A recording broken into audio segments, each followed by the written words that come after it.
Bible बताती है मत्ती 25 अध्याय 41 से 46 पद में लिखा है, तब वे बाएं और वालों से कहेगा, हे श्रापित लोगों, मेरे सामने से उस अनंत आग में चले जाओ जो शैतान और उसके दूतों के लिए तैयार की गई है। क्योंकि मैं भूखा था, तुमने मुझे खाने को नहीं दिया, मैं प्यासा था, तुमने मुझे पानी नहीं पिलाया, मैं परदेशी था, तुमने मुझे अपने घर में नहीं ठहराया, मैं नंगा था, तुमने मुझे कपड़े नहीं पहनाए, मैं बीमार और बंदी गृह में था, तुमने मेरी सुधि नहीं ली। तब वे उत्तर देंगे, हे प्रभु, हमने कब तुझे भूखा या प्यासा या परदेशी या नंगा या बीमार या बंदी गृह में देखा, तेरी सेवा टहल ना की हो।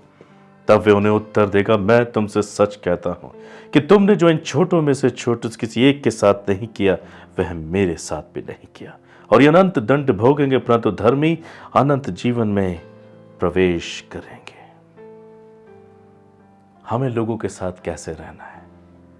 बड़े गवाहों के समान इन लोगों ने हमें घेरा हुआ, इवन शैतान ने भी, कि वो हम पर दोष लगा सके। जो अंगीकार आपने अपनी जबान से किया, उसे कामों सहित दर्शाएं that Jesus is in you. Brother sister, प्रभु यीशु मसीह के नाम में अगर आप दुख उठा रहे हैं तो सहो।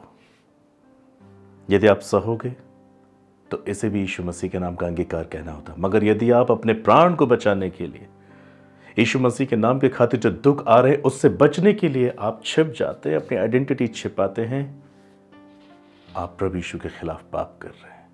उन्होंने क्रूस पर दुख उठाया, अपने आप को नहीं छिपाया। हे पिता ने माफ कर, ये नहीं जानते क्या करते हैं। अपने आप को नहीं छिपाया, कफारा बनकर आए, छुटकारा बनकर आए, कामों सहित दर्शाए कि हमसे प्रेम करते हैं। अब हमारी बारी है।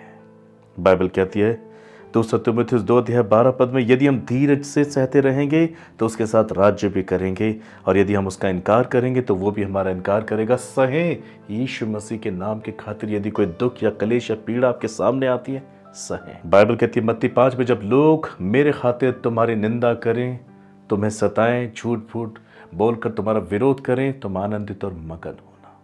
विरोध नहीं करना, प्रार्थना करना उनके लिए, सहना, सहो, धीरज से सहना है, तो फिर राज्य भी करोगे, सदा करोगे, बाइबल कहती है। इसलिए हम अंगीकार सिर्फ जबान से नहीं, उसके नाम का अंगीकार कामों सहित भी करके दिखाएं। हम झूठे मनुष्य की श्रेणी में न आए, जैसे कि बाइबल कहती है 1 यूहन्ना 2 अध्याय 22 और 23 पद में, झूठा कौन है? वह जो यीशु के मसीह होने का इनकार करता है, और मसीह का विरोधी वही है जो पिता और पुत्र का इनकार करता है। जो कोई पुत्र का इनकार करता है उसके पास पिता भी नहीं, और जो पुत्र को मान लेता है उसके पास पिता भी है। यदि आप यीशु मसीह का अंगीकार करते हैं कि वो आपका प्रभु है, आप उससे प्रार्थना करते हैं, आप उसकी आराधनाएं करते हैं, मगर आप आज्ञा का पालन नहीं करते, अपने कामों से आप अभी भी संसार को प्रकट करते हैं, शैतान को प्रकट करते हैं, बुरे कामों को प्रकट करते हैं, ये सोचकर कि हम तो कमज़ोर हैं, हमसे तो गलती होती ही है, ऐसा कहकर अपने आप को छिपा नहीं सकते, बचा नहीं सकते। प्रिय, जो प्रभु से प्रेम करता है वो उसकी बातों को मानता है। यदि आप वाकई प्रभु से प्रेम करते, सच्चा अंगीकार करते हैं, तो अपने कामों से आज्ञा का पालन करते हुए दर्शाएंगे कि आप एक सच्चे विश्वासी हैं, और दूसरों के सामने भी जलते दीपक की नई जीवन जिएंगे, एक अच्छे गवाह बनेंगे। और इस रीति से आप पिता का भी अंगीकार करेंगे। यदि पुत्र की मान रहे हैं तो पिता आपके साथ है, पुत्र का इनकार कर रहे हैं तो पिता भी आपके साथ नहीं, और ये बहुत दुखदायी बात होगी। यही कारण है हमारे जीवन में कई बार यीशु मसीह नजर नहीं आता। व्यक्तिगत, पारिवारिक, सामाजिक, आर्थिक सेवकाई के जीवन में लोग आज इन अंतिम दिनों में बहुत दुख उठा रहे हैं। There is no peace at all in their heart, in their house, in their married life. Why? जबान से तो मेरा आदर करते, परंतु उनका दिल मुझसे दूर रहता है, आज्ञा का पालन नहीं करते, कामों सहित नहीं दर्शाते। बस यही तकलीफ। यदि इस संदेश को सुनकर आपके मन में ये पश्चाताप आ रहा है, हाँ प्रभु मैं भी ऐसा ही हूँ, दिन भर मैं अपने जीवन से, अपने कामों से तेरा इनकार करके दिखाता हूँ, मैं झूठ बोल देता हूँ, घमंड कर लेता हूँ, अहंकारी हो जाता हूँ, किसी को कुछ भी कह देता हूँ, ठट्टा कर देता हूँ, गलत बातों में जल्दी से शामिल हो जाता हूँ, बुराई में, मैं मौज मस्ती में सहभागी हो जाता हूँ, और जिनके साथ में ये सब कुछ करता हूँ वो जानते हैं मैं एक विश्वासी हूँ, मैं एक मसीह हूँ, मैं सिर्फ ज़बान से तेरा आदर करता हूँ, परंतु मेरा दिल तेरा आदर नहीं करता, मेरा काम तेरे आदर नहीं करते। यदि आज आपको ऐसा लग रहा है तो बस यही एक वो कारण है जिसके वजह से आप सच्चे जीसस को, सच्चे यीशु मसीह को, परमेश्वर को अपने जीवन में देख नहीं पा रहे हैं। That's why you are troubling my brother, my sister. आप आज आज़ाद हो सकते हैं यदि आप इस संदेश को सुनकर अपने पापों से पश्चाताप कर लें, घुटने टेक दें, अपने हृदय की पोजीशन प्रभु की ओर लगाएं। I am ready to pray for you.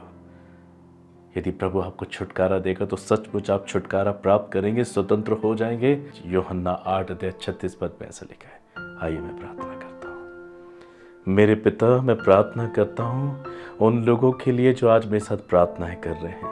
मैं संदेश के लिए आपको धन्यवाद करता हूँ। हाँ प्रभु, इस वचन के लिए मैं आपको धन्यवाद करता हूँ जो आज आपने अपने लोगों से बांटा है। यदि कोई आपके नाम का अंगीकार करता है परंतु उस अपने कामों सहित नहीं दिखाता है, वो झूठा है। हाँ प्रभु, उसका आपसे कोई रिश्ता नहीं है प्रभु। इस रीति से वो आपका इनकार करते हैं प्रभु। जब आप पिता की महिमा में स्वर्गदूतों के साथ लौटेंगे तब आप उनका भी इनकार कर देंगे। मैं विनती प्रार्थना करता हूँ प्रभु, आप मेरे लोगों से बातचीत करें। मनुष्य को खुश करने के कारण इनसे ऐसी गलतियां हुई हैं, इसलिए आज अपने जीवन में तनाव से भरे हुए हैं, पीड़ा से भरे हुए, कलेशों से भरे हुए हैं। Mercy upon them. आज आप इन पे दया करें क्योंकि आपने इनसे खुलकर बातें की हैं। हे प्रभु कहने से जीवन प्राप्त नहीं होगा, सिर्फ जबान से अंगीकार करके जीवन प्राप्त नहीं होगा। हमने कामों से भी प्रभु ये जताना होगा कि आप इनके सच्चे प्रभु हैं। मैं हर एक भाई बहन के जो मेरे साथ इस संदेश को और संदेश के बाद इस प्रार्थना में जुड़े हुए हैं, मैं विनती करता हूं पश्चाताप का आत्मा दे। इसी वक्त ये अपने पापों से पश्चाताप करें। हाँ प्रभु, रोएं ब्रदर सिस्टर, आंसू को निकलने दें, अपने पापों का पश्चाताप करें। आप गिड़गिड़ाएं, रोएं, क्योंकि यही एक कारण है जिसकी वजह से आप अपने जीवन में ईश्वरीय सामर्थ्य और शक्ति को, दर्शन को देख नहीं पाते।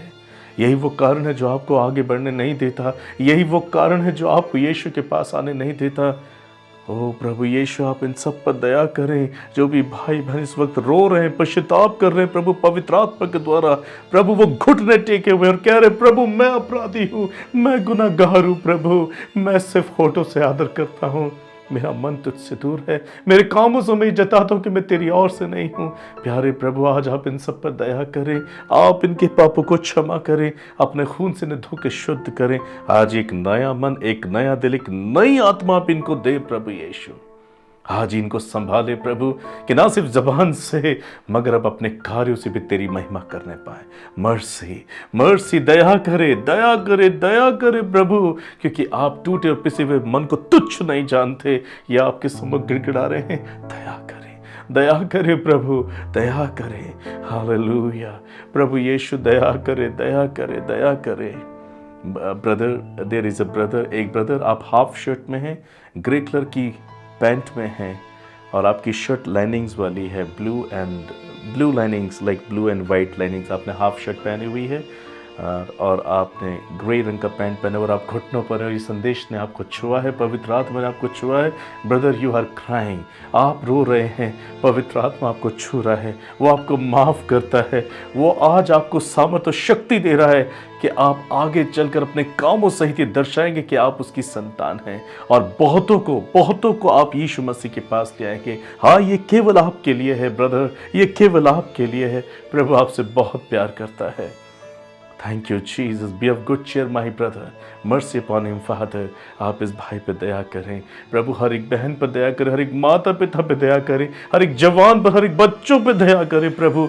आप इन पे करुणा करें ताकि प्रभु ये भटकने न पाए, इन अंतिम दिनों में ये भटकने न पाए। ये सिर्फ होठों से नहीं परंतु अपने कामों से भी दर्शाएं कि ये आपकी संतान है और इन्होंने आप पर विश्वास किया है। मैं इनके जीवन में चंगाई को रिलीज करता हूँ। जो अपने शरीर में बीमार है, जो अपनी आत्मा में कमज़ोर है, ओ प्रभु, जो अपने घरों में, बिस्तरों में, हॉस्पिटल्स में प्रभु बीमार है, यीशु के नाम से चंगे हो जाए।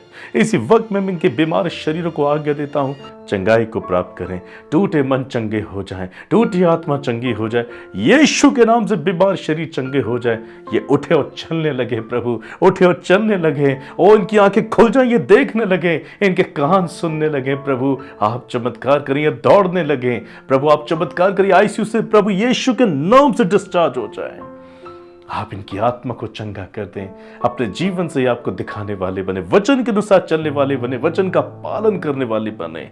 आप इन्हें अपने खून में छिपाएं प्रभु, इन्हें सच्चा गवाह बनाए, सच्चा गवाह बनाए। जो कोई भी इनके जीवन को देखता है, परखता है, जांचता है, ये उनके सम्मुख की जलते दीपक की नहीं दिखने पाए। प्रभु धन्यवाद, आपने ऐसा किया, आपने इनको छुआ है, आपने इनको नई सृष्टि बना दिया है। प्रभु इनकी जिंदगी से आपकी महिमा, आपकी स्तुति, जब आप लौटेंगे स्वर्गदूतों के साथ, तब आप इनका अंगीकार करेंगे, आप भी इन्हें मान लेंगे प्रभु, और यह हमेशा के लिए आपके राज्य में आपके संग जाकर राज्य करेंगे। धन्यवाद स्वामी, प्रार्थना को सुना है।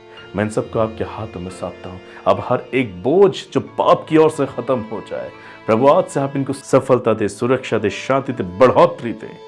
धन्यवाद ऐसा करने के लिए यीशु मसीह के नाम से मांगता हूँ। धन्यवाद पिता, आमेन। Brother sister, you all are blessed. इस संदेश के द्वारा आपके जीवन में कैसा परिवर्तन हुआ है और आपके जीवन के लिए जो प्रभु ने बातें की, आप हमसे जरूर बांटें ताकि मैं भी प्रभु का धन्यवाद करूं। God bless.